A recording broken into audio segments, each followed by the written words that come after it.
അപ്പോൾ എല്ലാവർക്കും പുതിയൊരു വീഡിയോയിലേക്ക് സ്വാഗതം. അപ്പോൾ അടുത്ത ചാമ്പ്യൻസ് ലീഗ് സീസണിൽ പ്രീമിയർ ലീഗിൽ നിന്ന് 6 ടീമുകളുണ്ടാവും. 6 ടീമുകൾ അടുത്ത ചാമ്പ്യൻസ് ലീഗ് സീസണിൽ പ്രീമിയർ ലീഗിൽ നിന്ന് മത്സരിക്കും.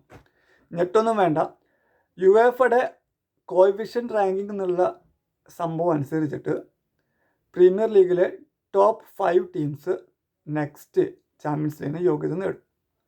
ഈ കോഎഫിഷ്യന്റ് റാങ്കിങ് എന്ന് പറഞ്ഞു കഴിഞ്ഞാൽ യൂറോപ്പിലെ മേജർ ടൂർണമെൻറ്റുകളായ UEFA Champions League, UEFA Europa, UEFA Conference League, ഈ 3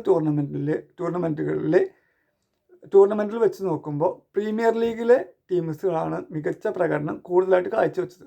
അപ്പോൾ പ്രീമിയർ ലീഗാണ് ഈ യുവേഫ കോഎഫിഷ്യന്റ് റാങ്കിങ്ങിൽ ഒന്നാമത് വന്നത്. അതുകൊണ്ടാണ് സാധാരണ 4 ടീമുകൾക്കാണ് നോർമലി ചാമ്പ്യൻസ് ലീഗ് കളിക്കാൻ പറ്റുക. ഇപ്പോൾ ഈ യുവേഫ കോഎഫിഷ്യന്റ് റാങ്കിങ്ങിൽ പ്രീമിയർ ലീഗ് ഒന്നാമത് വന്ന കാരണം കൊണ്ട് ഒരു അഡീഷൻ ടീമിന് കൂടിയിട്ട് ചാമ്പ്യൻസ് ലീഗിൽ അടുത്ത പ്രാവശ്യം മത്സരിക്കാം പ്രീമിയർ ലീഗിൽ നിന്ന്. അപ്പോൾ പ്രീമിയർ ലീഗാണ് യുവേഫ കോഎഫിഷ്യന്റ് റാങ്കിങ്ങിൽ ഒന്നാമത്. അത് കാരണം കൊണ്ട് പ്രീമിയർ ലീഗിലെ ആദ്യത്തെ 5 സ്ഥാനക്കാർക്ക് മത്സരിക്കാം. അപ്പോൾ ആ 5 സ്ഥാനക്കാരുണ്ട്. പിന്നെ ആറാം സ്ഥാനം എവിടെ നിന്ന് വന്നു? 6ാം സ്ഥാനം എന്ന് പറഞ്ഞു കഴിഞ്ഞാൽ യൂറോപ്പ ഫൈനൽ നടക്കാനിരിക്കുകയാണ്. മാഞ്ചസ്റ്റർ യുണൈറ്റഡും ടോട്ടനം കൂട്ടാണ് ഏറ്റുമുട്ടുന്നത്. അതിൽ വിജയികൾ ഓട്ടോമാറ്റിക്കലി നെക്സ്റ്റ് സീസൺ ചാമ്പ്യൻസ് ലീഗിലേക്ക് യോഗ്യത നേടും.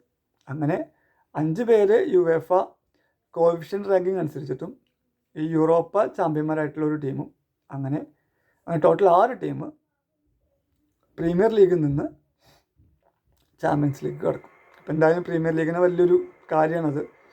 കോഎഫിഷ്യന്റ് റാങ്കിങ്ങിൽ ഒന്നാമതെത്തി. യൂറോപ്പയിൽ ഫൈനലിൽ 2 ടീമും പ്രീമിയർ ലീഗിൽ നിന്ന്. അപ്പോൾ അങ്ങനെയായിട്ട് എന്തായാലും അടുത്ത പ്രാവശ്യം പ്രീമിയർ ലീഗിൽ നിന്ന് 6 ടീം ഉണ്ടാവും ചാമ്പ്യൻസ് ലീഗിൽ.